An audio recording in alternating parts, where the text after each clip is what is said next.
A later edition of the newspaper claimed the exact opposite, that nothing had been found. That is high-key suspicious. I'm noticing a theme. I'm noticing a theme with the government. Is that why don't they tell you the truth?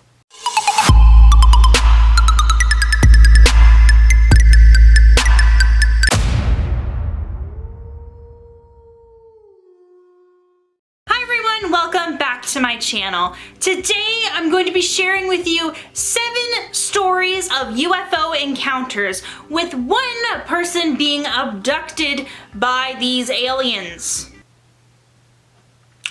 That's disturbing. But before we get started, I'm Sophia Lovelace and I post about ghosts, ghouls, anything creepy and cool. So make sure to hit the subscribe button down below to be notified when I have new uploads. While you're down there, also make sure to hit the bell icon to be one of the first people to be notified when I have those new uploads. A survey was conducted by ABC News in the year 2000 and it interviewed Americans, and it was discovered that over half Americans believe in aliens. Well, to be more specific, intelligent alien life. Because we have technically found aliens in the universe. This is known by NASA. They went on to Mars and then they found that there is like microscopic little germ things. So that technically counts as alien life.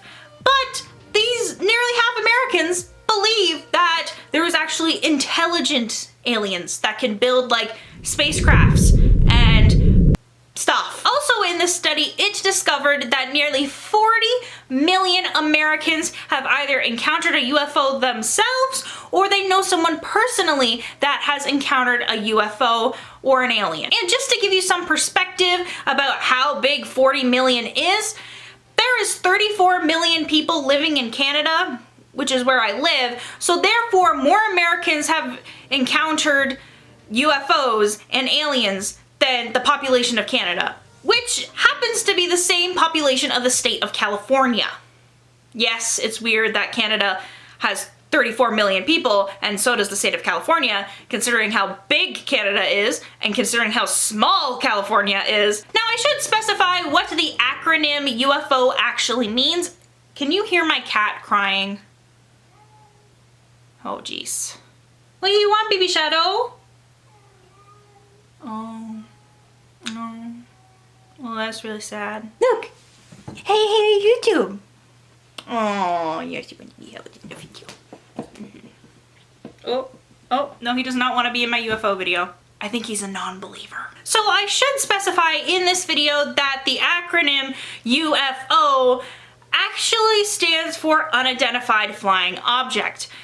Technically, it can be used for anything that is unidentifiable, not necessarily aliens. And another thing that I should mention before getting into this video is that the concept of an alien gray, which is like the stereotypical alien that you see, you know, with the big eyes and either the gray or the green skin and the big heads, those actually come from reference that people had encountered with during the 1950s with like the rise of Area 51. So when you see people wearing costumes like this or see artwork like this, it's actually referencing early encounters with aliens. So it wasn't just like a fictional work that someone came up with and then people started seeing it.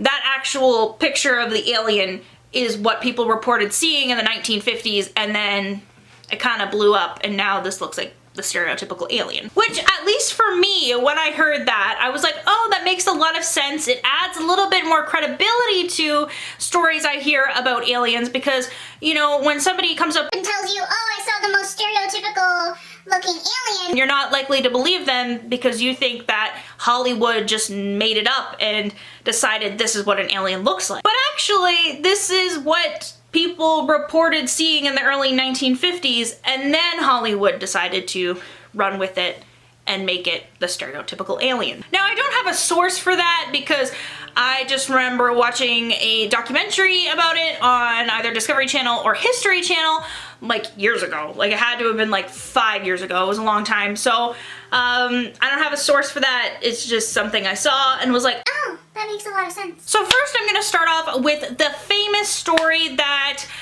really captivated the nation and really started a UFO craze. So I'm going to be reading an article from the History Channel's website, and it was originally written on December 13th, 2019, and it has been updated on January 15th, 2020. So this is a fairly recent article, which is awesome. But it is titled, How Betty and Barney Hill's Alien Abduction Story Defined the Genre. It was a September night in 1961.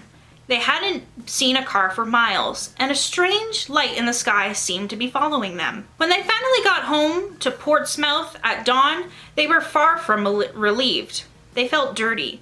Their watches stopped working. Barney's shoes were strangely scuffed, and Betty's dress was ripped. There were 2 hours of the drive that neither of them could remember. What had happened? With the help of a psychiatrist, the quiet couple eventually revealed a startling story. Gray beings with large eyes had walked them into a metallic disc as wide, as Betty said, as her house. Once inside, the beings examined the couple and erased their memories. Their experience would kick off an Air Force inquiry, part of the secretive initiative Project Blue Book, which is a great TV show, by the way, that investigated UFO sightings across the country. The incident would also become the first ever widely publicized alien abduction account and shape how stories like it were told and understood from then on. Debate continues as whether the husband and the wife were liars or simply sleep-deprived people who later recovered seriously scrambled memories. The Hills road trip was spontaneous, a well-earned break Barney decided the couple needed, as explained in The Interrupted Journey, a 1966 book that they collaborated on with author John G. Fuller.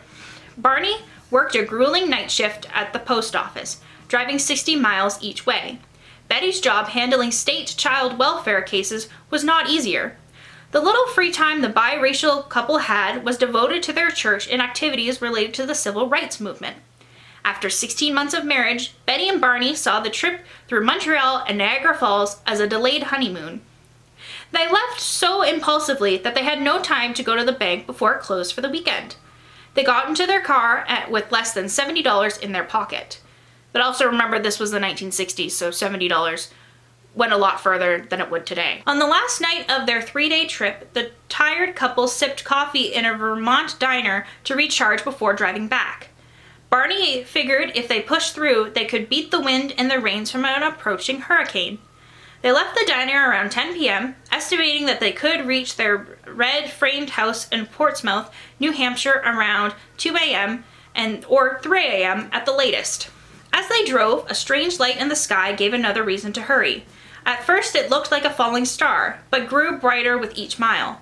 Barney, a vivid plane watcher and a World War II vet, was sure they had nothing to worry about.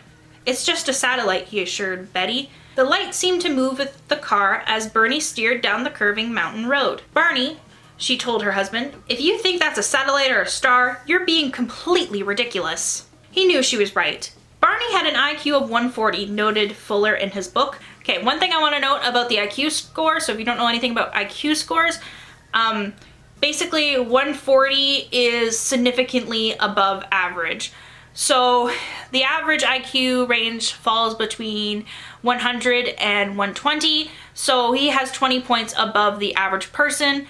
But to be considered a genius, you have to score, I can't remember if it's 160 or 170. So he's not a genius, but he is significantly above average. So, why did they bring that up? Okay, well, these are smart people, I think is what they're trying to say, that they wouldn't necessarily do this. I don't know. We'll keep reading. I don't know why that brought up, but it was. The night was too quiet for a helicopter, a commercial plane, or even a military jet. He didn't want to spook Betty, but he was becoming concerned. What was the light and why was it toying with them? About 70 miles past the diner, the object hovered above the treetops, approximately 100 feet above them. Barney abruptly stopped the car, keeping the engine running. He shoved a handgun he had hidden beneath the seat into his pocket and rushed into a dark field, leaving Betty in the car. What he saw was as big as a jet, but as round and as flat as a pancake. My God, what is this thing, he recalled thinking. This can't be real. Behind a row of windows, gray uniformed beings seemed to look right at him. He tried to lift his hand to his pistol, but somehow couldn't. A voice told him not to put down his binoculars. He had a startling thought. We were about to be captured. Yelling hysterically, he ran back to the car and barreled down the road as Betty tracked the craft, craning her head outside the car window. Without explanation, loud rhythmic beeps sounded from the car's trunk. The couple felt instantly drowsy and lost consciousness. And then, of course, they have an image here of what the UFO looked like and the alien beings that looked out at them. Back home in Portsmouth, they tried to make sense of the night. And weeks and months later, Betty, an avid reader, checked out books from the library discovering the civilian UFO group, the National Investigations Committee on Aerial Phenomenon, or NICAP? N-I-CAP? That's funny. She also reported the sighting to the Air Force, worried about radiation. In coming years, Betty suffered from disturbing dreams and Barney developed anxiety. The couple sought mental help. The two met with Benjamin Simon, a psychiatrist and neurologist who specialized in hypnosis, a mainstream technique at the time. I don't think they practice hypnosis very often anymore. Through months of weekly sessions, Simon helped the couple piece together what they think had happened. A vessel had landed on the Hills' cars, putting them to sleep. Afterwards, gray beings walked them up a long ramp and into the spacecraft. Once inside, the Hills were separated, taking turns in an examination room that curved walls and large lights hanging from the ceiling. Each was asked to climb up a metal table. The table was short and Barney's legs hung over the table. During the examinations, the beings removed Betty and Barney's clothes, plucked strands of their hair, took clippings of their nails, and scraped their skin. Each sample was placed in a clear material, not unlike a glass slide. Needles connected to long wires probed their heads, arms, legs, and spines. One large needle, around 4 to 6 inches long, was inserted into Betty's belly. This pregnancy test left her twisting in pain.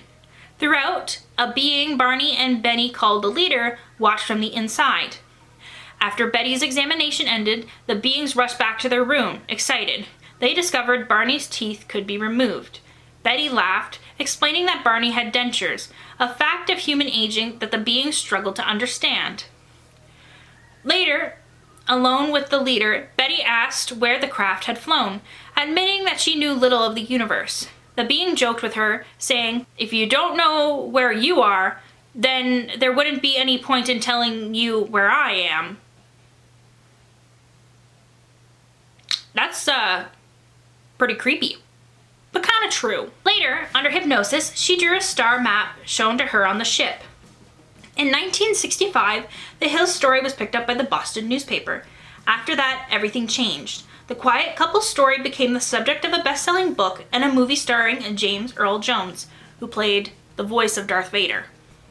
The upstanding civil servants had become celebrity abductees. And then the article just goes on to say that similar encounters happened after this, but this one still remains one of the most influential, I would have to say, one of the most compelling, one of the most interesting. What I find the most interesting about this story is that throughout the article, it talks about how the couple in the beginning and how they were a very quiet couple. They weren't, like, it's not as soon as it happened, they went to every media station to talk about what happened to them.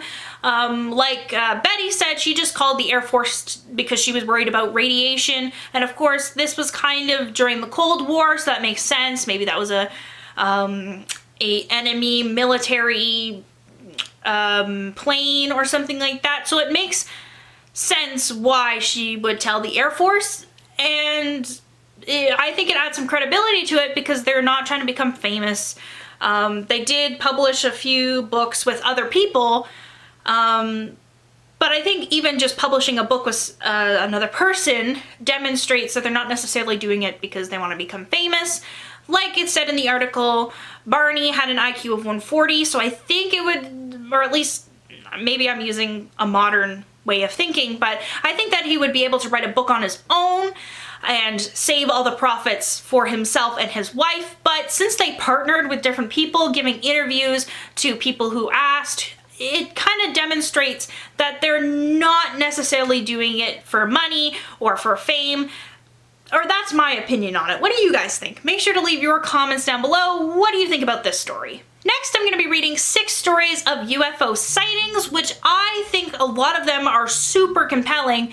Even though none of them people claimed to be abducted, I think that these are some really compelling stories since some of them happened before airplanes even existed. The first story on this list is titled April 17th, 1897, a crash in Aurora, Texas. Then within this article, which I'll have all the articles that I read to linked in the description below, so if you want to read it or check my sources, go ahead and do that. But in this article, they have this image here, which is a plaque of the Aurora Cemetery. And then it has a little arrow that points to a section of it, which is very interesting. Now I'm going to read what the plaque says. The legend that a spacecraft crashed nearby in 1897 and the pilot killed in the crash was buried here. Struck by epidemic and crop failure and passed by the railroad, the original town of Aurora almost disappeared. But the cemetery remains in use with over 800 graves. Veterans of the Civil War, World Wars I and II, and the Korean and Vietnam conflicts lay here. So that was what the plaque said, so this is what the article, this is a story that's within the article. In 1897, a cigarette-shaped UFO supposedly crashed into a windmill belonging to Judge J.S. Proctor of Aurora, Texas. The incident was reported in the April 19th edition of the Dallas Morning News, 2 days after the crash occurred. It claimed that the pilot of the ship was not an inhabitant of this world. Supposedly, the pilot's remains were buried in an unmarked grave at the local cemetery, and the ship was partially buried with the pilot. The rest of it is said to be dumped down a well. Barbara Barmer, a former mayor of Aurora, claims the whole thing was a hoax crafted in order to save Aurora. See, the town was suffering after a series of unfortunate events that include fire, the local cotton crop dying off, a fever epidemic, and the cancellation of a planned railroad into town. The hoax put Aurora back on the map, but the events of that April still haven't fully been disproven. So that is very interesting. So one of the mayors said that it was all a hoax, but it hasn't fully been disproven yet. So what is your opinions on that story? Do you think it's a hoax, or do you think that there's a possibility that it's true? Number 2, May 11th, 1950, the McMinnville UFO in McMinnville, Oregon. Oregon? Ooh. I'm not an American. Is it Oregon or Oregon? Oh, I don't know. One of the most disputed and often studied UFOs events in U.S. history concerns a pair of photos taken by Paul Trent after his wife Evelyn first spotted a slow-moving metallic disc in the sky near their farm outside of McMinnville, Oregon. Trent only managed to snap 2 photos before the disc was out of range, and skeptics and believers have fought over the photos since. In the 80s, 2 journalists, Philip J. Callis and Robert Schiffner, made it their mission to debunk the sightings. They concluded that the Trents lied about the time of day the photos were taken, so they, of course, had to be lying about the content of the photos. Ufologists have since contested the theory, but the photos were printed in Time magazine, making it one of the best publicized UFO events in history. To this day, there is still no consensus. Pretty compelling, since there is photos. I mean, the photos look pretty good, and it was in 1950, so Photoshop wasn't a thing. I mean, tampering with photos and stuff like that, but it said nothing about them testing the photos and seeing if, like, they were faked physically, so... And I don't think that you should just discredit something because they said that it was the wrong type of day. Like, how many times do you go throughout the day checking what time it is? And then there's some days where you don't check the time at all because you're so busy doing stuff. So I don't think that they should have just discredited what they said just because they forgot what time of day it was. December 9th, 1965. the Kecksburg incident in Kecksburg, Pennsylvania. In 1965, a giant space acorn landed in the woods outside of Kecksburg, Pennsylvania. So space acorn, I don't know why, but it reminds me of that that Disney movie, Chicken Little. I don't know why space acorn made me think of that, but it did. That's at least what the town members and volunteer firefighters who found the craft said.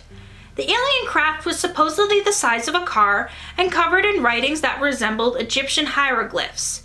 Locals claimed that the US military rolled in, secured the perimeter, and kicked civilians out, and took something away on a flatbed truck. The military publicly denies having found anything in the woods that day. Similarly, the local newspaper ran a story that morning after the event, claiming the sightings and the landing of a UFO, as well as the military's intervention. Ha! They were caught lying! A later edition of the newspaper claimed the exact opposite, that nothing had been found. That is high-key suspicious. Number 4. March 24th, 1983. V-shaped lights in Hudson Valley, New York. A fever of sorts overtook the Hudson Valley area in the mid-80s, with over 5,000 people reporting UFO sightings between 1982 and 1986. But the most significant event of that period came in the form of a mass sighting on March 24th, 1983. Throughout the events of March 24th, Hudson Valley residents reported seeing a V-shaped object covered in lights. It took interest in nuclear reactors and bodies of water. Witness reports from the time are all documented in the book Night Siege, the Hudson Valley UFO sightings, which quotes an eyewitness as saying that on the night he saw an enormous flying object covered in multicolored lights. If there is such a thing as a flying city, this was definitely a flying city, he said. So that story is interesting considering 5,000 people had seen UFOs in the area, so I think that adds some credibility to it, even if, let's say, half of it is people just making it up or being confused or like hysteria. That's still a lot of people claiming to see UFOs. Number 5. So this one is a very iconic story, and here's a picture of it. And you've probably seen it before because it's very iconic, but if you haven't, here it is. March 13th, 1997. The Phoenix Lights in Phoenix, Arizona.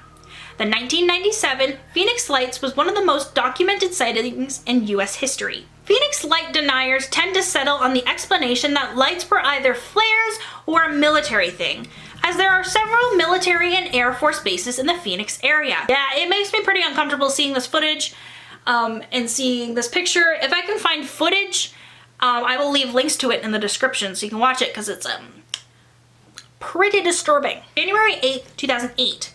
The Stevensville Lights in Stevensville, Texas. Early in 2008, flashing orbs of light, red as fireballs, zipped through the air above the Texas plains. First, I saw a yellow orb, the color of lava in a volcano, Constable Lee Roy of Dublin, Texas said. Then, instead of red dots, there were 9 or 10 flashing lights, maybe 3,000 feet in the air, bouncing and very bright. They hovered there, strobing for 2 to 3 minutes, bright like German auto headlights. Then they shot off at a blazing speed like a school of fish. At first, local Air Force bases denied having crafts flying in the area at the time, though many witnesses report seeing military aircraft chasing after the lights.